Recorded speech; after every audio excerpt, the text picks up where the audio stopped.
What's up, Eagles fans? Welcome back to the Film Room here, presented by Miller Lite. I'm Fran Duffy, joined by former Eagles linebacker Ike Reese. And Ike, we're going to talk about the interior defensive linemen, defensive tackles here hitting the free agent market. The Eagles have one of the best in Fletcher Cox, but what are your thoughts overall on the defensive tackle rotation from the Eagles in 2018? Well, we all know that in order to have a good defense, it starts with the guys up front. And when you're going to have a good defensive line, you're going to start from the inside out. You really have a staple in there in Fletcher Cox.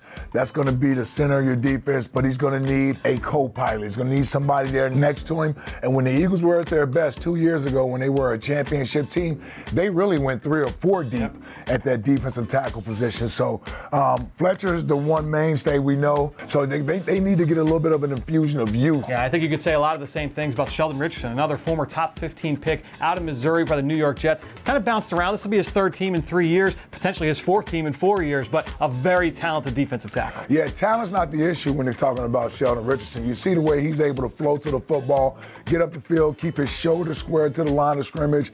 A lot of athletic ability in that big body. Former top 5 pick.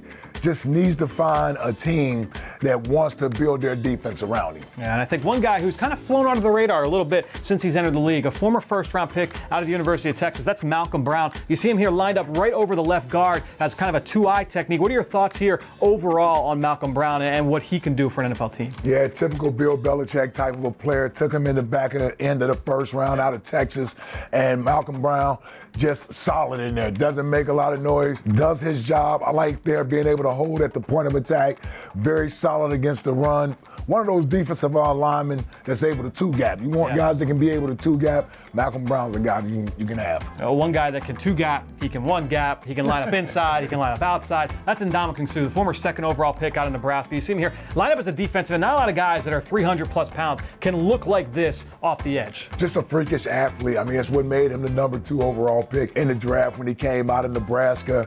Obviously started off in Detroit, went down to Miami, but I think kind of found himself out there with the Rams this past year, helping them get to the Super Bowl.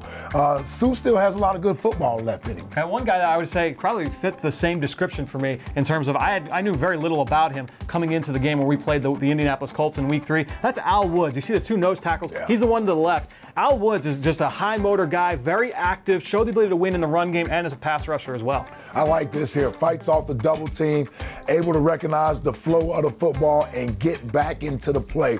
Didn't allow himself to get driven up the field or get influenced by that double team where it looked like it was going outside. This was a 3rd and short play there. He's able to get back in there and help out on the run. Yeah, one guy that's been doing it for a long time, that's Earl Mitchell, a veteran nose tackle. He's here for the San Francisco 49ers. I remember watching him in Houston for the Texans. This guy's just active. He gets into the backfield. He's a high motor guy. He's making plays sideline to sideline. You're going to see that here against the Chargers. Little bitty fire hydrant there, right? Got that big wide body, able to get upfield. And again, when you're talking about running the football, when you look at these guys, only a couple of them I would consider like pass rushing guys. But when you're looking at interior D-line, you're going to need guys that can stop the run too. And that's where Earl Mitchell's been doing his whole career. A very talented group of defensive tackles, like another great one for the NFL draft as well. But we're going to take a look now at the linebackers in the next segment. So make sure you stay tuned for that. I know you're excited for that here. Next segment here of the Film Room presented by Miller Lite.